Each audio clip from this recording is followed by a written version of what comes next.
I don't think there's any question today that there are secret governments. It's clear that there has been an organized effort to discredit every aspect of the UFO phenomenon. The UFO cover-up began with legitimate national security concerns. When you're dealing with the military, especially in matters of secrecy, the idea is to deceive. It's likely that we're going to find out for sure whether this Roswell event happened or not. How on earth would you keep a secret like that so long?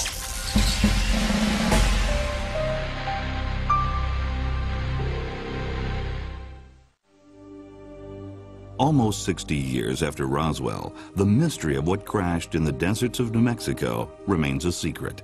The government's official stance about the existence of UFOs has always been denial. Eyewitnesses have come and gone. Project Blue Book, the UFO study program of the U.S. Air Force, has gone out of business. But many questions remain. Researchers and private investigators continue to follow every lead in hopes that someday the truth will be revealed. Newly leaked classified government documents may be the first real evidence to shed light on this never-ending story.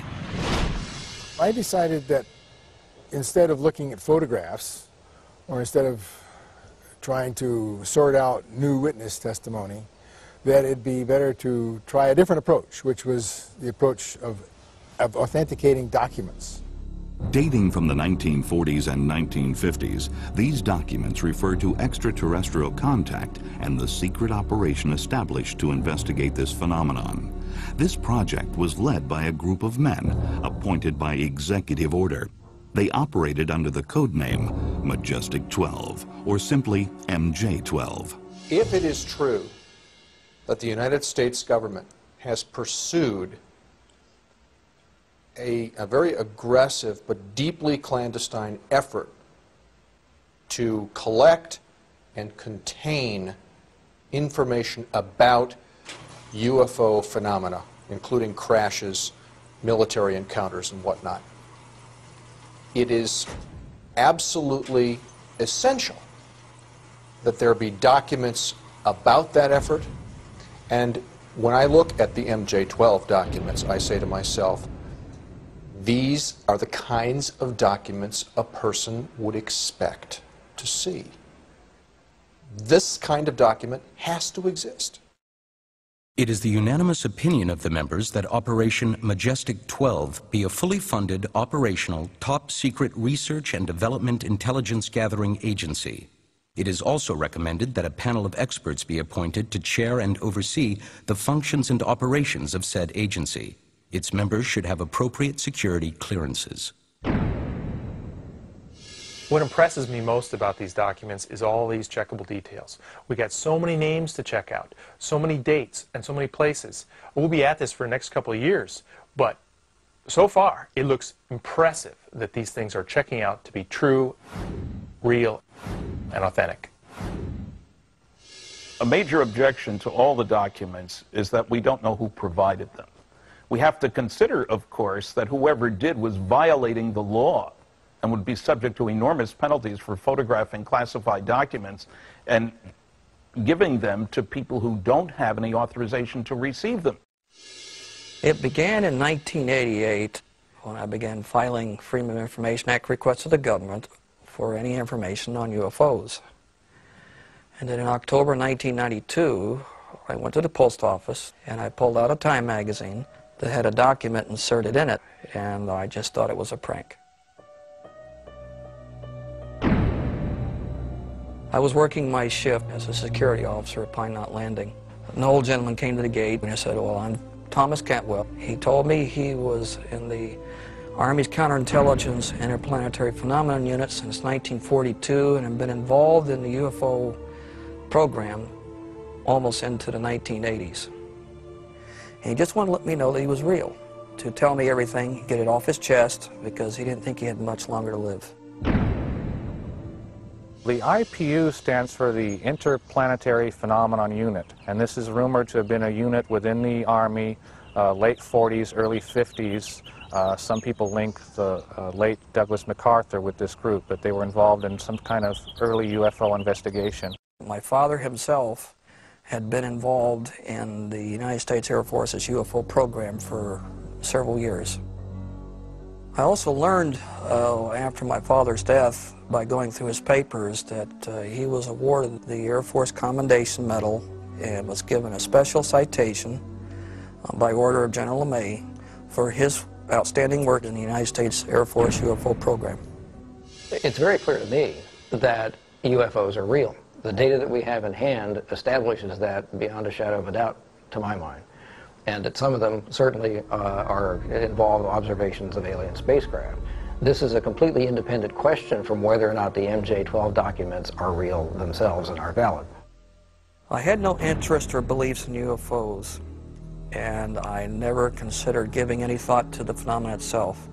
But when your own father tells you they're real, and that the Air Force considered them very threatening to the United States Air Force, then I began to have a different attitude. The documents that Tim Cooper had were really very extensive. There were 100 pages, 50,000 words.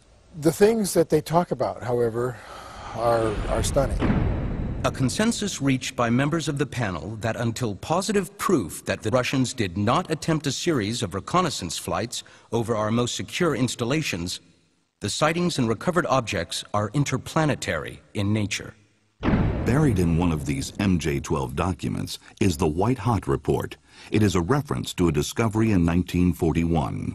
This alludes to the possibility that a UFO crashed in the United States 6 years before the Roswell event.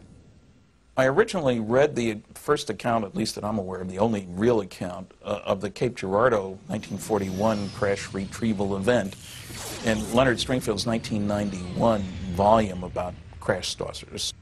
And I didn't think a lot about it until one of these newer MJ-12 documents mentioned a crash in Missouri.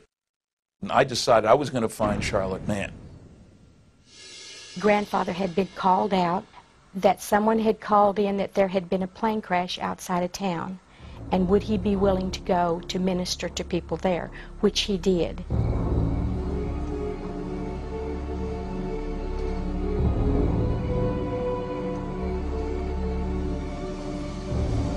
Upon arriving, it was a very different situation. It was not a conventional aircraft as we know it. There were 3 entities or non-human people there.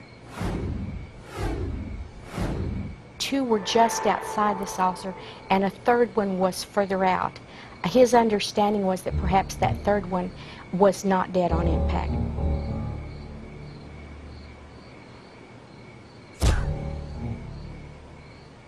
So Father did pray over them, give them last rites. Not long after they arrived, military just showed up. Surrounded the area. Grandfather didn't know what was said to the others, but he was told, this didn't happen, you didn't see this, this is national security, it is never to be talked about again.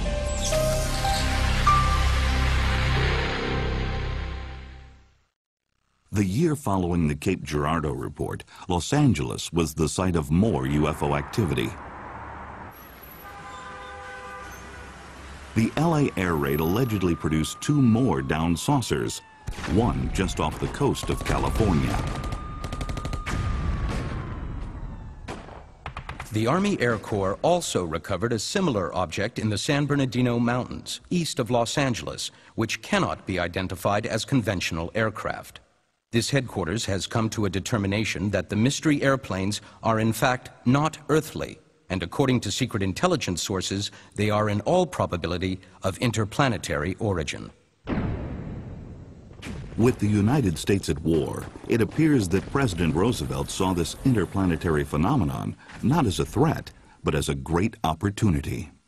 I have considered the disposition of the material in possession of the Army that may be of great significance toward the development of a superweapon of war. A new superweapon was developed to win the war. It was tested in remote areas of New Mexico and Nevada.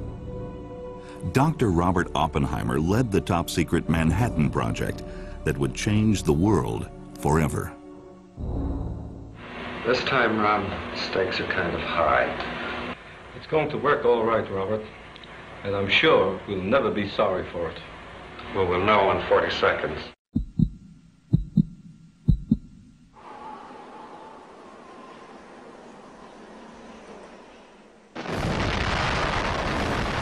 As the atom bomb experiments continued, so did the sightings of UFOs. Many believe that it was this nuclear testing that actually drew these mysterious objects to the area. The government's first official UFO program study showed that UFOs were very interested in things atomic, things that generated plutonium. And our documents also show that. Specifically, there's one case where they talk about a crash site just a half a mile from the Trinity site, which is the first atomic test on the planet.